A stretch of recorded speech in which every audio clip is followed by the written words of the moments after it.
All right, so we're in the John Deere 9200. We're working up some ground. It's planting season. It's late May, and Shawn McCormick is here with me in the cab. This is like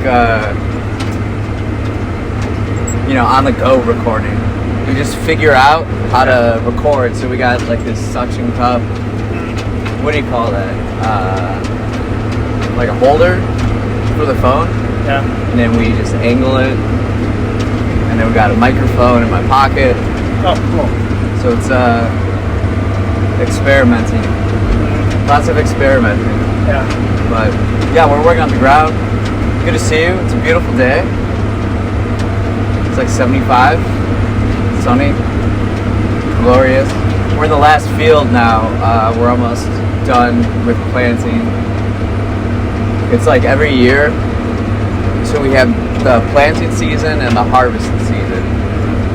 And when these seasons hit with farming, it's just like go time. Go time. You just gotta hustle, right? You get out in the fields. You go all day, sun up, sundown, and you just need to get everything in as quickly as possible because the weather's can be unpredictable, and you just don't want to sit on your hands, right? So we're here in the last field that we're doing, and I said to Shawn, I was like, hey, if you want to come ride around on the tractor, come on down. So good to have you in here. Yeah, thank you. Once again. So what have you been up to lately? Lately I've just been working out in Delvin at a wastewater treatment plant. We are actually revamping the water plant to decrease the phosphorus levels on the wastewater.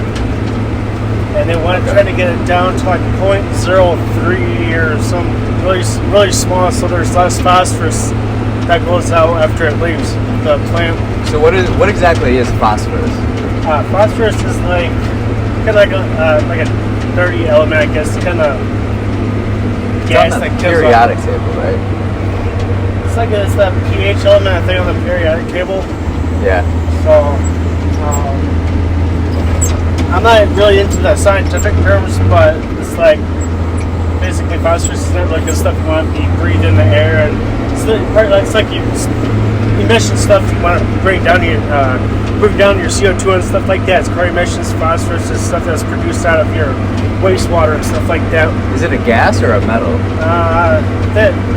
I think it's like a gas, or it can be a metal too, I think. But there's like sometimes like everything can convert from like a gas to like a solid too, and stuff like that. So I don't know all the science behind the gas and stuff like that. Though. So at the water treatment plant, what exactly is the process? Now this is a place that creates clean water. Yeah, so what it does is it takes all the stuff that goes from the houses, your buildings, from your bathroom, your sinks and everything, goes to a plant. Gets treated with clean detergents to make it better. Then the water goes into the clarifiers, which helps break down gets eaten by the microorganisms, and all that stuff breaks down, and eventually it breaks down to clean water. And then it leaves the plant as clean water. That's the goal. Clean water. Yeah, that's the goal, is to get water clean. So everywhere you look, there's always your little tiny microorganisms and bacteria and stuff like that eat other things. Basically, they have to live, so they gotta have some kind of source of food. So eventually, all that stuff breaks down, and with the help of wastewater plants, they can add detergents and stuff to help break it down, the process down, and eventually it's gonna end up back in the clean water. So it takes dirty water, you add stuff in it to break down those microorganisms quicker, and then there's like a filter and it comes out as clean water?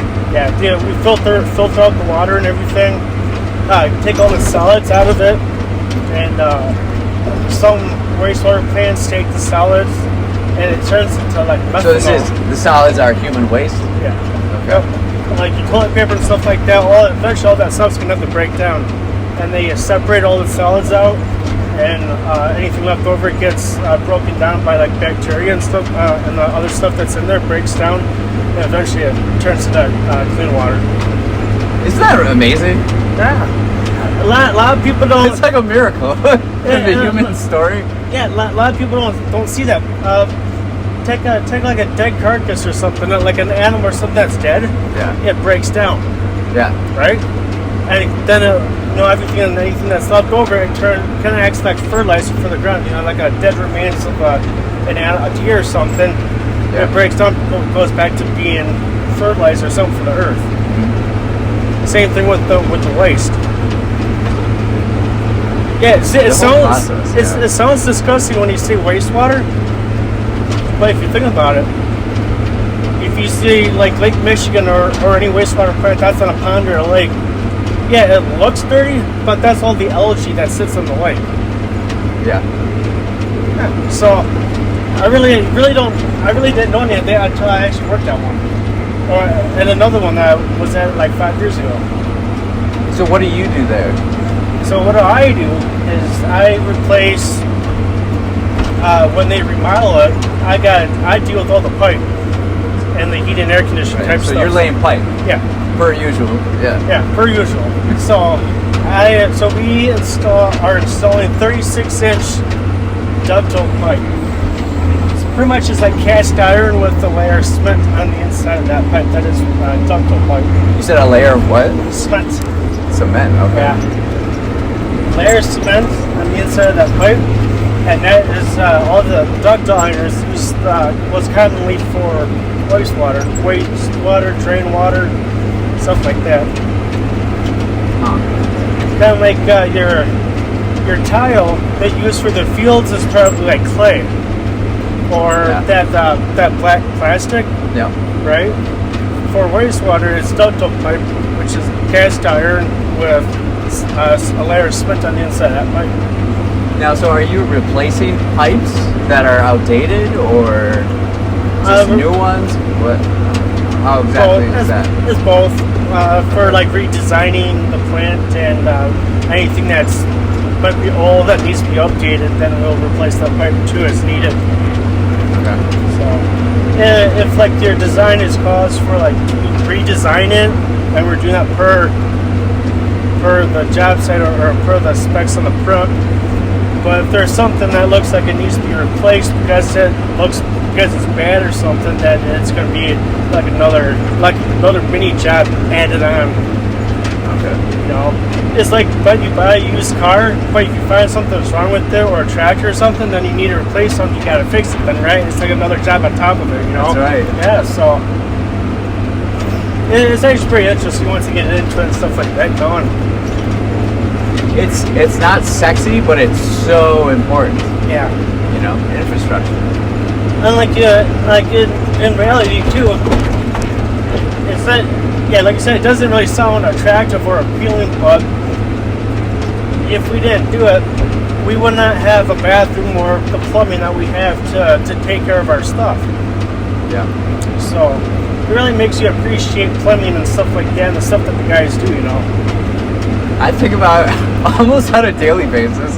I'm thinking about how grateful I am for indoor plumbing. Yeah. I mean, this is like a pretty recent phenomenon in the human story, right? Maybe like 150 years. Mm-hmm. Been able to have like toilets and running water in the house. Like plumbing has been around for a long time. If you look back in the history, like the Aztecs, the Greeks, and Romans and stuff, one way or another, they had ways to transport water over a long distance. Yeah. It might not be in the form of a piece of pipe. If you look at the archaeology of it all, they got like the waterways and stuff like over in France and Germany and stuff like that. Yeah. In Greece. Oh yeah, they have ways to transport water, and it's all by flow of gravity. Yeah. That's why everything's on the pitch. Yeah, the Roman aqueducts. Oh yeah. I like to go see those. That'd be a cool trip. I've always wanted to go see those. That kind of stuff over there in Europe, because that's where like a lot of that stuff comes from. When you look at a lot of civilizations, successful, notable ones, a lot of their success comes from infrastructure. Yeah. Roads, waterways, aqueducts, like you just mentioned. Being able to take big projects, public projects that benefit society, and making life easier. It's I don't know, just creating more value in a way. Right. The Aztecs, they were like the best engineers of all the native people in the Americas. It's pretty impressive, some of the things they were able to do. Oh yeah. Well, Jim, like, take our roadways for example. Do you know that our highways and stuff didn't really be commonly used until after World War II? And the ones who cars? Our highways. So our highways was really used for primarily on military movement of our military personnel and our tanks. Are you talking freeways or highways? Highways. Okay. Yeah, well, it started with freeways, but really it's the highways and stuff going from one country to the next. Hitler really innovated that when he created the Autobahn. The Autobahn was back during World War II, so that Hitler could move as much product as he can on one going one way. Yeah. But it really didn't start getting popular until what we got to do with all these highways when you get done with the war. Then it started becoming used for businesses and stuff like that. We can transport, let's say, your corn and stuff like that across the country from Nebraska or something like that, you know. Yeah. Can you hand me? There's a blue bottle in there. My coffee. Make some French press coffee. Oh yeah. Twice a day. I print it out in the camp, so I'm just like sipping on French press coffee in my. I've had this water bottle thing. It works really well. It keeps everything warm or cold, and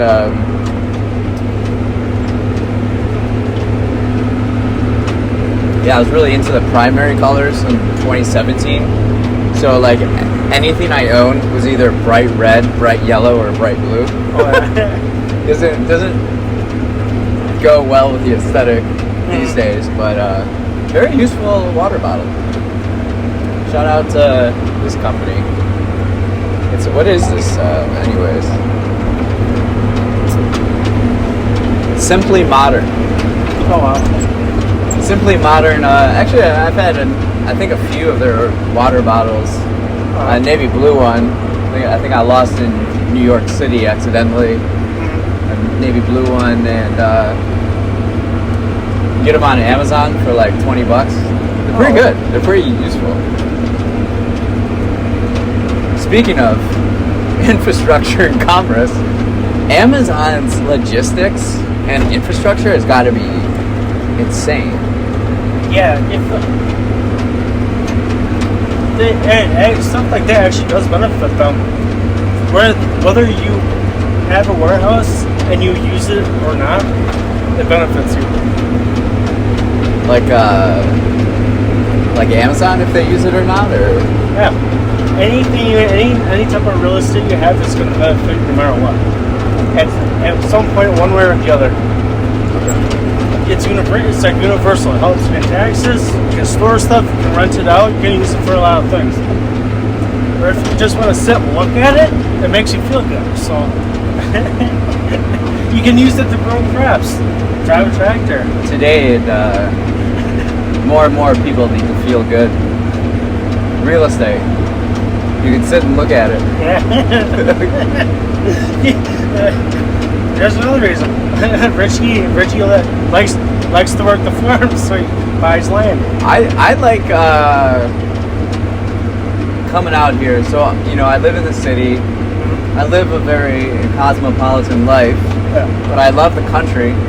I'm very. I mean, anybody who has watched videos or listened to me before, I'm obsessed with this philosophy that I believe humans are either meant to be in nature or with other humans, social. And so I have the city and then I have the country out here.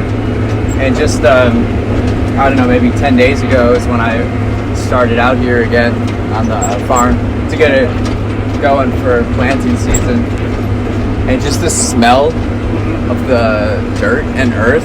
Oh yeah. I just took this deep breath, exhaled, and it's like, oh yeah.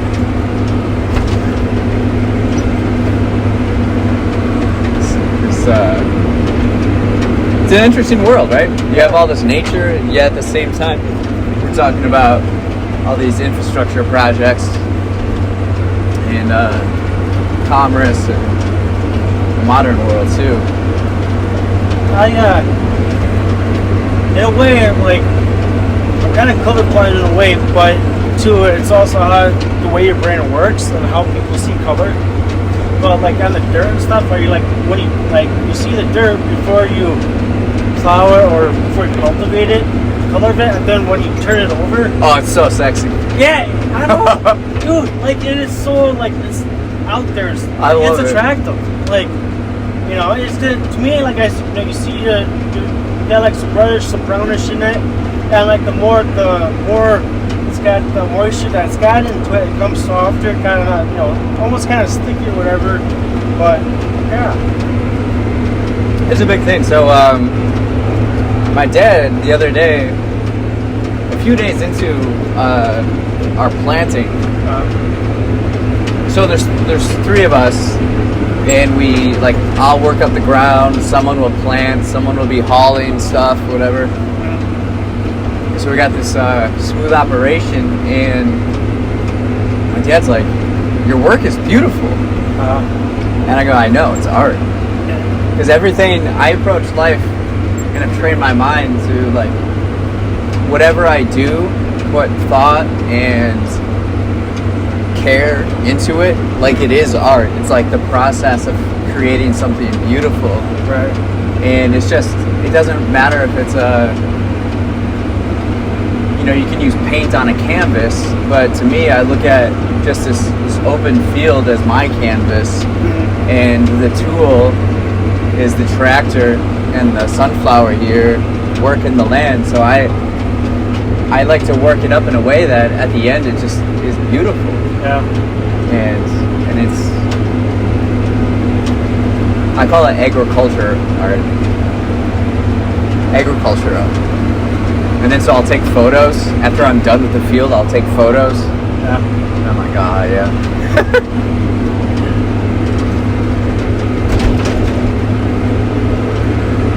Yeah, I like being out here. This is the time of year when Wisconsin really starts showing its beauty more. This springtime starts to get warmer. It's very green. Everything's so green, And then we go into summer, and just like the culture in Wisconsin, people doing a lot of things outdoors, grilling out, just hanging out, having a good time, enjoying life. Yeah. What's something you're excited for coming up this summer? It would definitely be along the same lines we just talked about. You get to see everything in full bloom, going through the spring and into summer. Definitely the change of the season, the colors, how everything just has life to it. Yeah.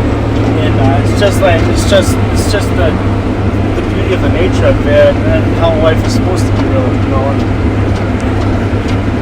Are there any activities you're planning for this summer that you're excited for? In particular? I would definitely like to. I think I would definitely be back out to more riding motorcycles, or getting back into doing ATVs, traveling a little bit with that. Just get out to the trails and start seeing more nature, more parks and stuff like that. So I definitely want to hit the backcountry stuff more and get out of the city life for a while. Because you and I grew up, we both grew up in the country and stuff. So. And our country, it's interesting where we live because it's country, but there's also city and towns around us. Right. We got Milwaukee 25 minutes from here, but up north, that's some That's some real nature. Not this. This is definitely nature too, but even more nature on top of nature. Yeah. I haven't been up north probably in over 10 years. Where do you usually go up there? I go up to Rhinelander every year. Okay. Yeah, so I go with a group of guys from church. I go up to serve and stuff like that at a camp, and then sometimes if I got other friends or other people, sometimes I might hang out, go check their place as well, do some work and stuff, and which is really cool because it's nature. So and a good quality. What do I want to call it? Hanging out time with your friends and stuff, and your brothers and stuff like that. Wait, so go back. When you go up there, what do you do when you guys hang out? What activities are you doing while you're there? So I get the friends that we go fishing, cook out all day, every day for the few days that we're up there.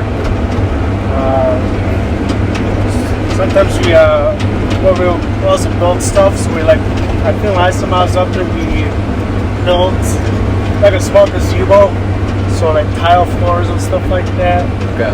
So and then plant some trees, maybe like a small crop field or something like that for them. Do things like that. Go fishing a lot. So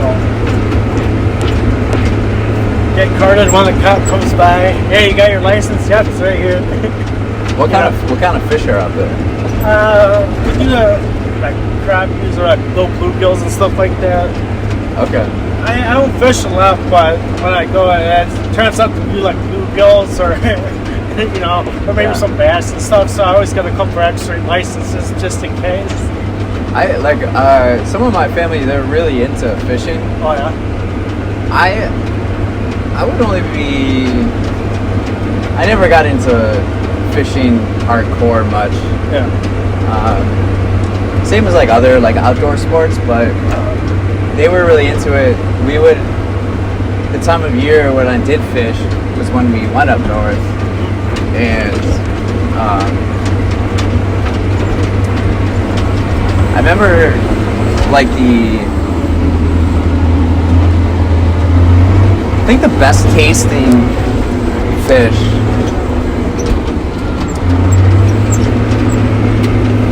I don't know, let's get your thoughts first. What do you think the best tasting fish are? You're eating it after you catch them, right? To be honest, I've never been a big fish eater. Whether if I fished them or not, I've never been a big fish eater. No? I just started eating more fish in the last 6 months. Okay. Why the increase now? Change of diet. So, when you start eating fish and like meat and stuff like that, that's more better than eating all the processed food that's out there. Right. Most of it, let's say, I can't say all because I don't know, do all my research, but you start eating more fish and a little more meat and stuff like that, whatever, if it's lamb or deer or whatever, it's more healthy. You start eating more grass type foods like lettuce and sunflower seeds and stuff like that. Slide this in there again. Yeah, actually, so. But yeah, to answer your question, right now I'm just eating salmon. I'm not a big tuna person. Okay. But I've been eating a lot of salmon. Salmon's great. Yeah. A little expensive. Yeah. But it is like packed with nutrients. Sure. So it's one of those that if you know how to cook something, you can make anything taste good, even if you don't like it. That's true. And that's why I kind of learned to start cooking. I don't care much for fish, but I'm learning how to cook it where it's like, it's appealing. It's good. So and then that was the other thing that made me like fish is that once I started learning how to cook it, and get better cooking things, then. So how do you cook salmon? How do you personally do it? First thing I do is that I get some season for fish and lightly put a little bit of season on top of my salmon. And, what kind of seasoning? I'm trying to think. It's kind of I don't recall the name of the season offhand. I think it's like gourmet season or something like that. Is it like a lemon pepper or something? Yeah, it's kind of like a lemon pepper. I like putting ginger on salmon. Really? Yeah. And then, do you cook yours on the grill or in the oven? No, it's always in the oven. In the oven? I live in a high rise, so I don't have really access to a grill or. I didn't know if there's limitations on like if you can cook on the balcony or not, or if you go. Yeah, I feel like food always tastes better from a grill. Yeah. I bake chicken a lot and ground beef, but again, they both taste way better on a grill. Oh, tomato sauce, like tomato sauce, they can put over like spaghetti. I make my own. Oh, really? Yeah. I just started making my own from fresh tomatoes. Oh, I can't, nothing canned on my tomato sauce. Yeah. I can also make it into a soup. Okay. Yeah, it just I make mine with like some like garlic salt. Then I get chopped up or minced garlic, and then I put like a little bit of regular salt to kind of like gives it a boost. And I do like some chili. Sometimes I might put chili powder or cayenne powder in it. Okay. Yeah. So do you cook a lot? It kind of gives a take. You have to kind of match it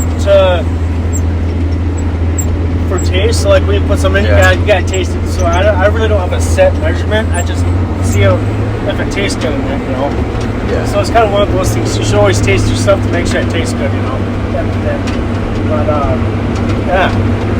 And it depends on how long I have it cooking for on the stove or on the fire. Depends on. It'll determine if it becomes a little more like a soup or more like a sauce. Okay. Yeah.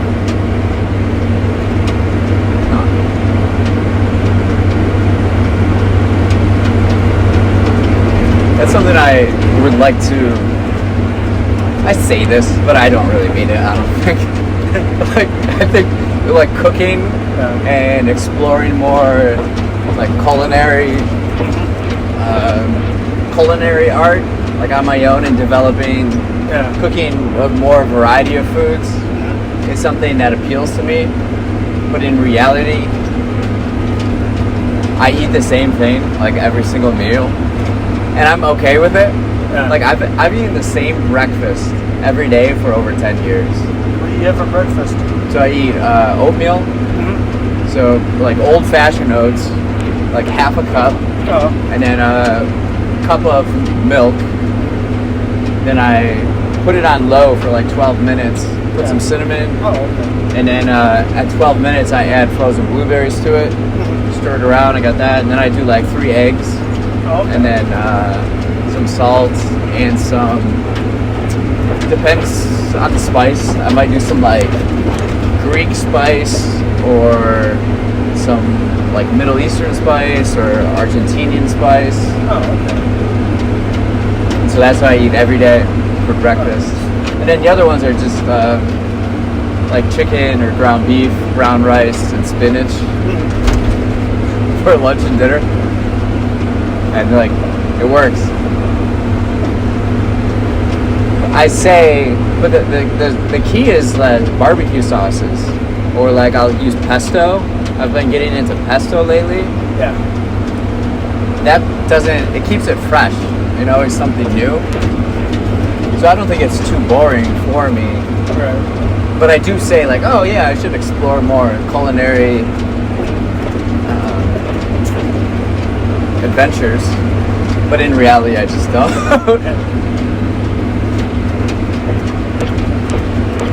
I don't know.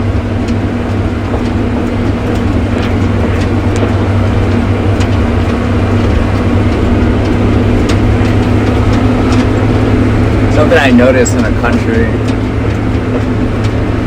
is that when friends get together, when guys get together, they work on projects. So you said when you go up north, a lot of people I'm sure are thinking, oh yeah, just kick it and relax. No, you guys built a gazebo. you guys are taking off from work to go and work. Yeah. And I had expressed in a different video, like when I go on vacation, like I went to Mexico City this year and Miami, but those to me like aren't really vacations because I'm always exploring. I'm always wanting to learn new things and just checking out the culture, making observations, taking notes. And when I'm back on the farm every year and I'm in a tractor for 12 hours a day in an open field going up and down, to me this is more relaxing than being on a beach in Miami. Because I just let my mind wander. It's work. Yeah. It's like my vacation. On my vacation, my true vacation I experience, I'm working. It's like the country boy. Yeah. In a way, like I really don't see it as work if you're having fun with it. Like, exactly. So I mean, it's work, but you don't think of it as work. Yeah.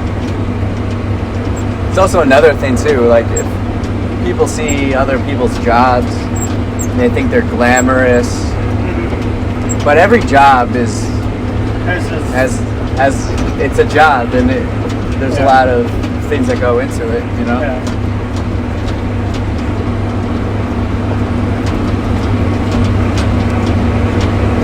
Like acting, right? Yeah. People see the lifestyle of an actor or whatever, but they probably wouldn't see the time they spent memorizing lines in front of a mirror and working on their nonverbals and things like that. That's got to be tedious and long process.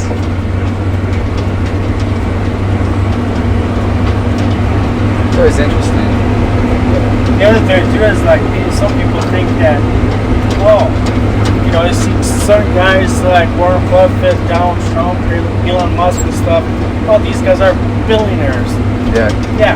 Well, that's $1 billion in assets, not what's sitting in your bank account. Some of it's liquidity, and some of it's in tied up in other stuff. It's not. They don't have money they can just go and spend, and there's a reason why they have it. It's because they're doing work. They're doing something for society. Yeah, they move the money around in different places. Yeah. So that they can use them out and invest it almost like energy, right? Yeah. You're giving this other thing over here some energy for it to grow, right? And then with the fruits of that, you put that energy towards this thing over here and have that grow. And, a lot of it's like decision making. I really never got into looking at stuff like that until just recently. Like investments? Yeah, investments and stuff, because most of the world, let's put it this way, 99% of the people in America are people who make less than $400,000 a year. Yeah. Okay. Now 1%, which are, I don't want to say that they're wealthy, just not the wealthy, but let's put it this way, the 1% of the population are rich. And those are the people who make over $400,000. Okay. How do you think that those people who have that kind of wealth, they invest? They don't just say like, well, hey, I got $30 million, so I'm going to just retire and not have to go to work. Well, it's even more simple. It's like, to become rich, don't spend your money. Just chill on it and then make moves. Right. Don't spend more money than you take in. Bingo. that's what it is. People don't understand how money works. Most people don't. You just said most people don't understand how money works. Right. Why do you think in a capitalistic society that America is, why aren't we taught that through education and in school? Because in our society here, I see it as that as we started getting these big capitalist people, our government likes to take money from taxes. We are raised up in public schools. People who have these big companies need skilled labor. So they are, in a way, if I'm not mistaken, it's in a way that these guys like, hey, I will help invest in your system if you help give me skilled workers and labor of people. You know, so let's say if you start back in like the main guys who pretty much developed America in the last 150 years, the guys who created oil, railroad and stuff like that, they needed skilled laborers at some point or another. That's why our public school system is set up as in to learn math, read and write, and learn how to pay taxes. That's what gets taught in our school. So I think part of it's due to that. It's just kind of formed a certain group to do a certain thing. I think. So it's like the education system is constructed in a way to provide labor for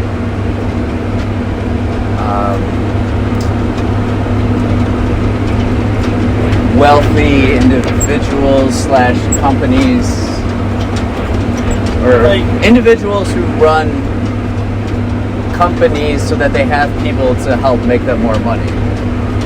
In a way? That could be part of it, yes. I don't know for sure, but one way or another, that could be a valid point at one time. But then again, too, is like, well, who came up with this idea, though? You know what I'm saying? So I really cannot answer too much, but just that, I guess in my opinion, that's just a theory. I don't know. But then again, too, these people that know how to make money and stuff do have a right to keep what they sow. Do you think the people that have learned how to make money, do you think they learned that skill in school or no? I do not. You don't think they learned that in school? No, I think that they learned it from the people who know how to run business. They don't teach us tax codes. They don't teach us rules and regulations of the government to the full extent in school. I mean, when we went to school, they taught us about polygrams, right? Well, how far does a polygram get you and I in farming or to be a pipe fitter? To a certain degree, you know. Yeah. Woo! Oh man. This area right here, I don't know, for whatever reason, it's bumpy like that.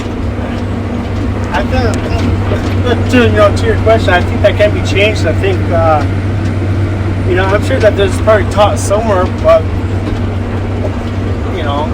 they teach a lot. What did they teach you guys in like school and stuff? But probably was a little bit of it, right? They don't. What I'm like curious about recently is America's known as like the number one example of capitalism, like a capitalistic society. Mm-hmm. So if that's the system, why isn't it taught? Why aren't the people that live within that system taught more about how to operate within that system so that they can live a life that fills them with purpose and their dreams? Yeah. I'm not really sure why it's not taught like that, even though that's what our country is based on. I think over time it's kind of becoming watered. Our capitalist country is becoming watered down. How so? What do you mean? I think a lot of people teach their kids to go find a job that's got security versus taking risk and spending money using spending money on an investment versus buying a nice car or something. consumerism. Yeah, right? I think we're based more on consumerism, consuming things versus being an investor and a risk taker. So American culture influences you to become a consumer and not an investor. Yeah. I've spoken to a handful of people, and they all kind of seem to have the consumer idea versus the investor idea, because investing in something is a lot of risk, and you can lose it. But if you look at both of them, with investing, you have a chance of making money. But if you just go spend your money on a Lamborghini or something, you're more likely to guarantee to lose that $1 million down to $800,000 than if you were going to spend $1 million on Apple or Microsoft. Well, back that up a little bit. You use an example of a Lamborghini, but I would take it even more like a more common example. It's just like stupid stuff you don't need. Yeah. A TV. Not everybody can afford a Lamborghini, but people can buy, consumer electronics to watch on their screens and be entertained. Yeah. It's that kind of spending, I feel like. Or,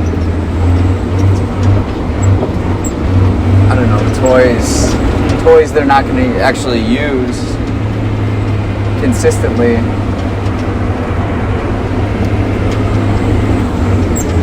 But all that stuff adds up. Yeah. Here's also another way of looking at it, I guess, to make it easier to comprehend. If you buy something and it doesn't bring you new money, if that makes sense. Yeah. So yeah. What? And now you're coming from a perspective, anyone who's listening or watching. Yeah. Shawn, you have bought a house, paid it off. Mm-hmm. You have a truck, you paid that off. Yep. So this is about making sound economic decisions and making money decisions, right? Yeah. It's like you said, it's a perspective. If you want to use that as an example, I bought a house, got that paid off. Bought a truck, that's paid off, and real estate is an investment. It is a good investment. Two is that I'm not telling you I'm your or anybody's financial advisor, but it is something to look into and to see what your finances are and talk to somebody who's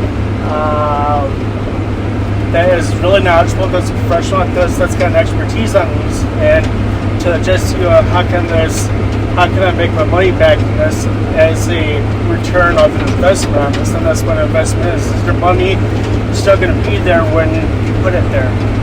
So like my house, that's where I chose to put my money and stuff like that. There's other things that you can buy that you can lose money on, but like I said, real estate is a good idea, and that's the route that I took. Yeah, so your head's at the things you're looking at investing in, your kind of world. Where my head's at is just this question of the most complaints I see from people. It's about money and society, American society, and capitalism, and the question of like, if you're a citizen of the United States, why is it that we haven't, like, broadly have all learned more about capitalism and how to use it? It just seems odd. To me, it does seem odd too. So then, because we're not taught it, people are either fear it or hate it. Yeah. Because it's a lack of understanding, and it hurts people's confidence and egos in themselves because they might feel stupid about this, but it's only because they haven't learned it before, right? And it's the attachment people make and judgment they make on something being like good or bad, when it's just like a system that it's like the system we live in. Yeah. It's a system. It's not like a biological thing. Right. That's where I'm coming from. Like just that curiosity. I do wish that they would teach more about things like that and be less fearful, like you said, less fearful on the risk, on the assessment and how you look at things. Yeah. You know, so. Yeah, that's always interesting. What would you? Okay, so we're talking about making sound decisions and judgments in regards to money. Say you got, I don't know, what's like if you got a big investment paid off and you decide to put some of it away, a lot of it away, whatever, but you're gonna blow it on something, like get something big that you want to reward yourself, something special. What would you do? If I had X amount of dollars just to blow on whatever I want. Yeah, let's say you had, like a toy or a trip or a experience. Is there anything? What would be like the one thing you would go just like live a little bit and not feel guilty? Yeah. I think that probably would have had for probably a good portion of what I've always wanted, just because I have been, I use that as an investment and I built a dream on it, if anything, I probably would buy a lot of land and probably have like, I think I probably would want to build like a big complex or like apartments or something where I can like house my friends, my family and stuff like that and take care of people. Personally, I think I probably would do that. My ultimate goal. I think that's probably one of my dreams. I used to be a guy that's why I want this motorcycle or a nice Lamborghini or something, but I think over the last 5-10 years I changed, honestly. Yeah. Okay. That's me. I've gotten to learn how to appreciate more things in life, and so you would not be tempted to spend it frivolously on anything. I might, but I think well, that's the question. Yeah. What might you spend it on? I'm curious. Probably a car, maybe, or lots of land. Probably buy lots of land. I think that's probably gonna be my top one right there. Lots of land, and then do like a snow angel on it. That too, a snowman. Yeah. I'll probably, and I gotta have something to do in the land. I'll probably have to call Richie. Yeah, I'll dig it up for you. Yeah. Yeah, it's an interesting world. I think that should probably have land. Okay, so I'm gonna break that question down a little bit more. If you could take a trip anywhere in the world, where and what would you do?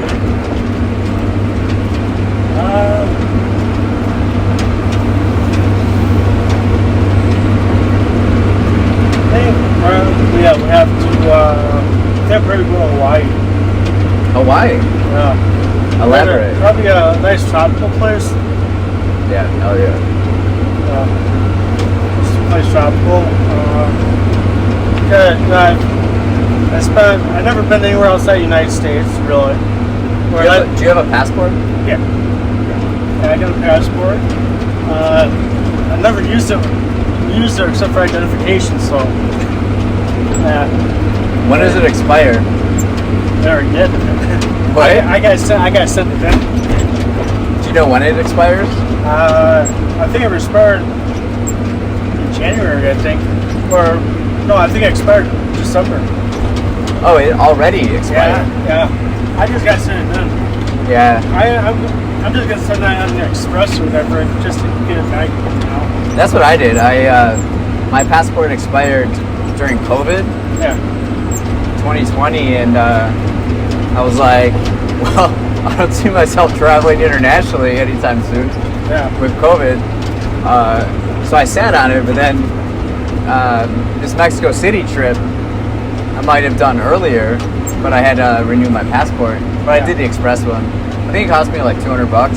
Yeah. Not bad. I don't know. That was good for another 10 years. I almost used my passport for a job. I was gonna get into household moving, driving semis. Okay. And we saw the place that was called Merchants Moving in Racine. They also did United States and Canada. Oh, okay. So that was like a perk of having a passport, is that it'll be easier to get certain I'll be looked upon to get certain jobs like that require international travel like that. Is that something you ever look into? Is truck driving? Yeah, I did that one or a couple times. I did. And why did you decide not to? Only because the top reason why a couple reasons why I chose not to would be sitting in a truck for 10 hours, 8 or 10 hours at a time, because you can't travel for more than 10 hours in a day on a semi. Oh, really? I didn't know that. That's one of the rules. I think it's like 8 or 10 hours. You can't drive more than 8 or 10 hours, so you have to have so many breaks in between. But I think 10 hours of driving is your daily limit. And you have to record your time and stuff like that. So, second thing would be so you're saying you don't want to be limited, or it's too long to be sitting down for a time? You're kind of limited when you're driving a semi. You're kind of limited in a way. Okay. And I mean, that's all you're doing is driving. Obviously, when you're on a farm, you're driving a tractor for 10 or 12, 14 hours or something too, right? But you're it's not year round. But it's not year round. It's like 2 weeks. Yeah. I'm up here 12 hours a day doing it. You know. But here on the farm, you're doing it for only a handful of weeks. Yeah. But you're also probably doing other stuff like fixing your tractor or something, or doing maintenance or something, or whatever. The other thing is that when you have to start traveling through the state, each state, you gotta look at different licenses. You gotta keep taking road tests and stuff. You gotta have different classifications on your driver's license. So whether it's your hazardous or hazmat, passenger, or whatever it is, each state's gonna have to have it. You might have to have a license for a different state or a certain type of registration or something like that on your driver's license. Okay. So it's just like kind of a headache to keep up with the maintenance, or you're limited in your hours, and then also the constant updating of tests and stuff. Yeah, you probably would have to keep doing it. You gotta keep taking a physical exam every so many years or something. I'm a person that I do like my fair share of labor. So for me to sit there in a semi 7 days a week every year, for how many months on end, I like to get my little bit of fair share of exercise. Yeah. I see that. Certain jobs, like I say, moving, doing household moving and things like that would be kind of cool, because I can do that. Like get your fair share of exercise and stuff like that. Then go drive someplace for 2 days. Well, you don't mind labor. No, I don't mind labor at all. Yeah. That's interesting. I feel like I'm the type of person who would love to try every job out for 1 week. Yeah. And I could see the appeal of being a truck driver, working 1 week. Like, oh, this is amazing. I can go see the country, travel around. Yeah. Yeah, but again, like any job, through time, it's there's a lot more that goes into it, and that can kind of wear you down. Plus, too, like let's say being a truck driver, there's probably a bunch of different things that you can haul and stuff. You know, it's more than just a 48-foot trailer that's enclosed, you know, or a 40 foot or whatever it is. So, I mean, probably you might be hauling secret stuff for the government, or might be driving out in Alaska on the frozen tundra or something. Ooh, that is something I would not envy. Have you seen that show? What's it called? Ice Truckers? Ice Road Truckers? Yeah. I haven't, but I can imagine the show. Driving over a frozen lake or something for like 2 miles. Dude, that's wicked. Oh, man. You know? We were having a conversation recently, like last weekend, about guys that change light bulbs in the like towers you see like around here. Yeah. You know, you see we're looking off into the distance of the field. But you see that tower over there, that big one? Well, someone at certain times has to change the light bulbs. Right. Or on some bridges, people need to be painted. But mainly, like, they go up there, and you were talking,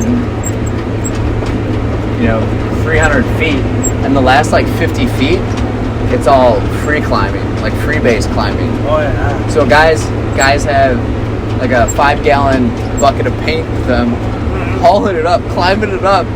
They have a harness, but then at the top 50 feet, they're already, 300 feet in the air, and they have to go another. Oh, yeah. Oh, man. They get paid really well, but they're like a different breed of dude. Talking about paint bridges and stuff, Golden Gate Bridge, you got guys that actually have to go down inside the lakes and paint it. In the water? No, in the Golden Gate Bridge. So they got all the legs and stuff, and then some of those arms and stuff, they actually have to crawl down inside the legs. And the only guys that can fit down there are guys that are skinny like you. Guys that are round as a circle like me, no. These legs on the Golden Gate Bridge. What do you mean legs? Are the legs in the water?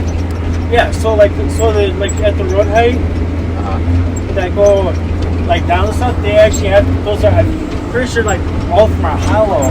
There's a show called Dirtiest Jobs. Yeah, the Mike Rowe. Yeah, that's the one I'm kind of thinking about, like doing everybody's jobs, or like looking at other people's jobs, doing them and appreciating them. Mm-hmm. There's so many different types of people and jobs around that make the world go around. Yeah. And I think it's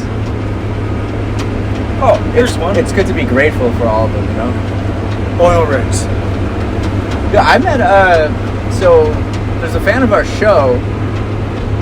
He's a young cat. He's maybe like 24, 25, so he'll watch my videos and listen to the podcast. I met him bartending. He was back from school. He had graduated school out in California, and he was living in Chicago, and he was just like kind of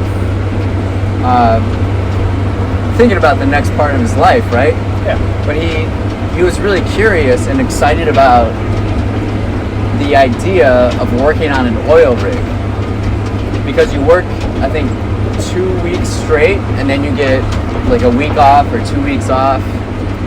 You make great money, and it's just interesting. And the advice I told him, I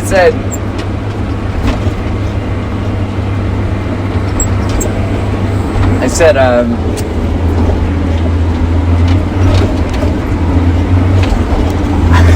I'm trying to think specifically what I said.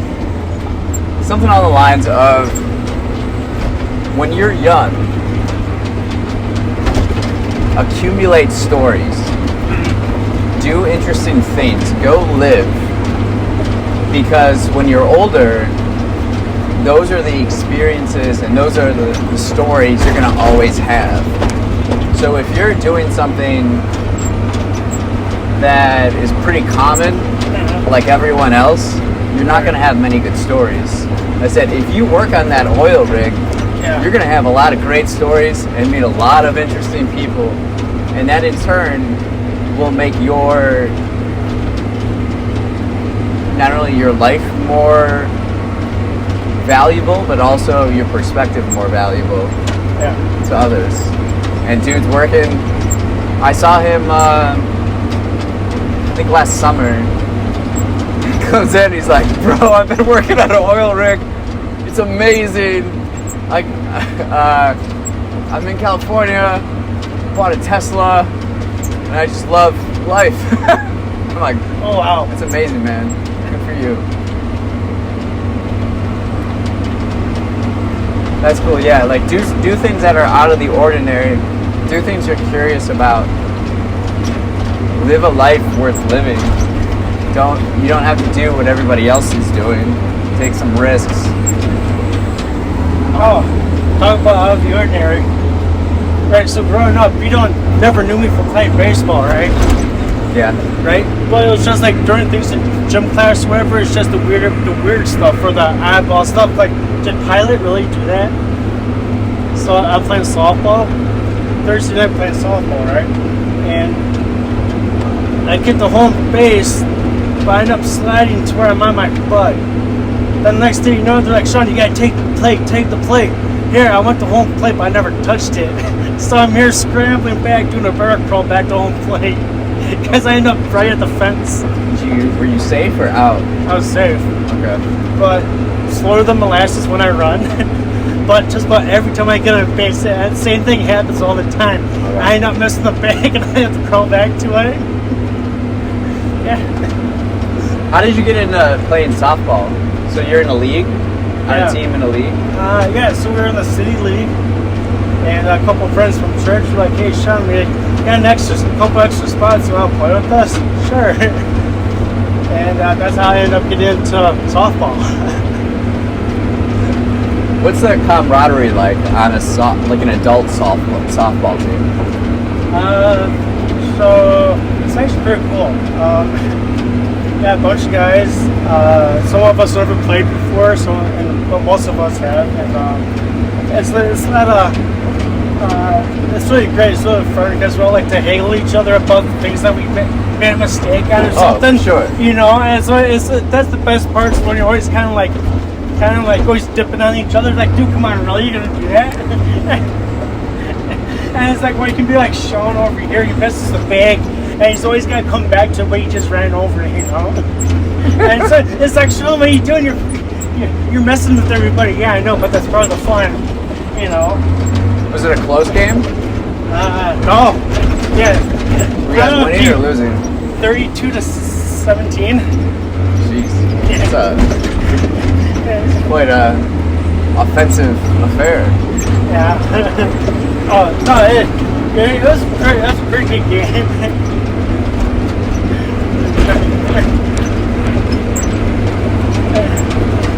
All right. But I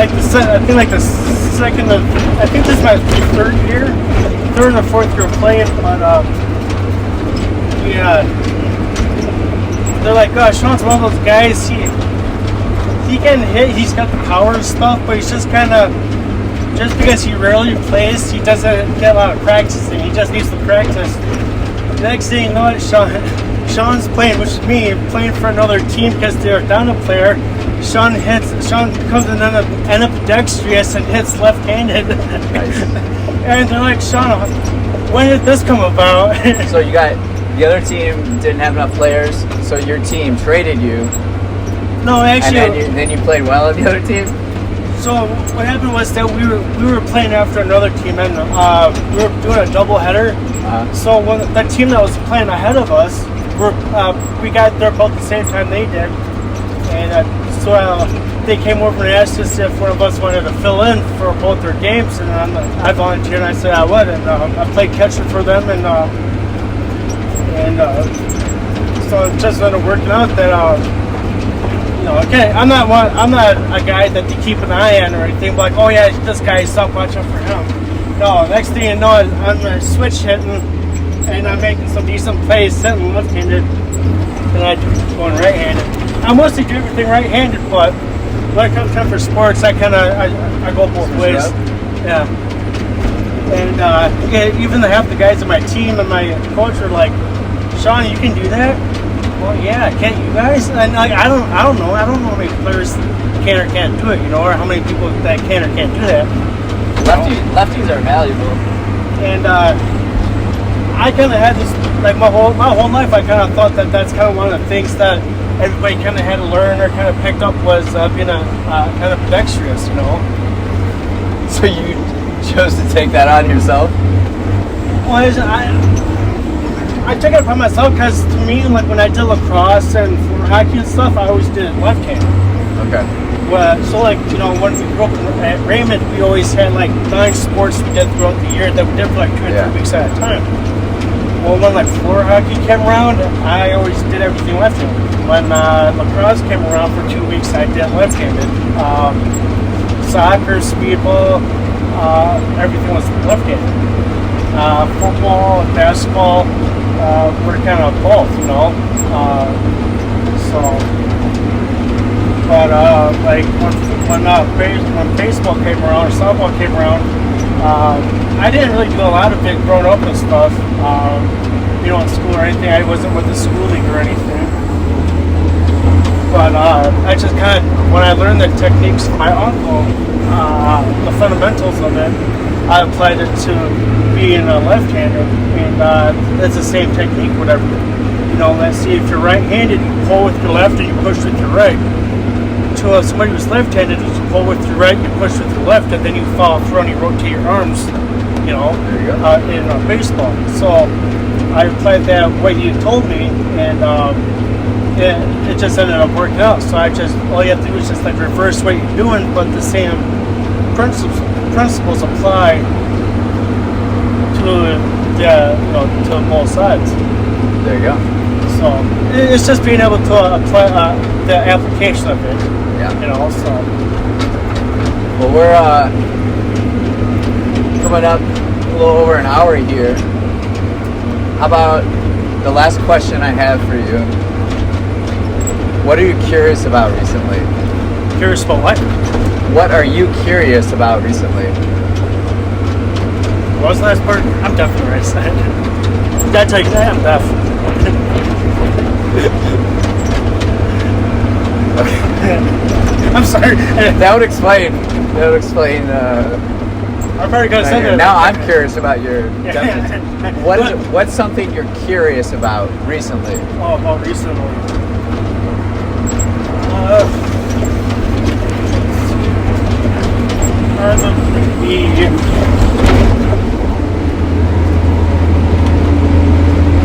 Probably a lot of different things, I guess. I think my top one would be, I guess, people, really. Just like kind of getting out there and meeting new people and stuff, and what other people's philosophies and stuff are, and seeing what their opinions are about life in general, and things like that. So.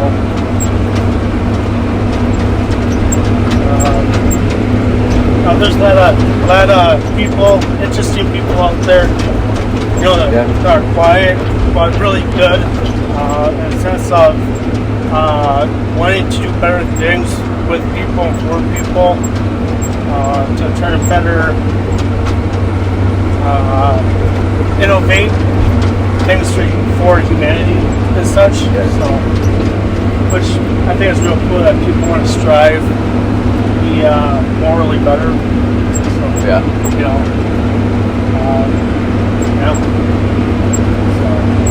So just meeting more people with different perspectives, and then yourself learning from that, and also appreciating how the world goes around with all of us being different in our experiences and perspectives. Yeah. And the association of it. Yeah. Of rugby, so. I love it. Well, we're getting into some lands here. That's going to be a little little trickier. So I got to concentrate a little bit more on working it up. So that's why we're kind of ending it, because we got a little bit more variation on, instead of just going up and down, up and down. So, yeah, good to have you here. Yeah, thank you. What a treat. What a treat.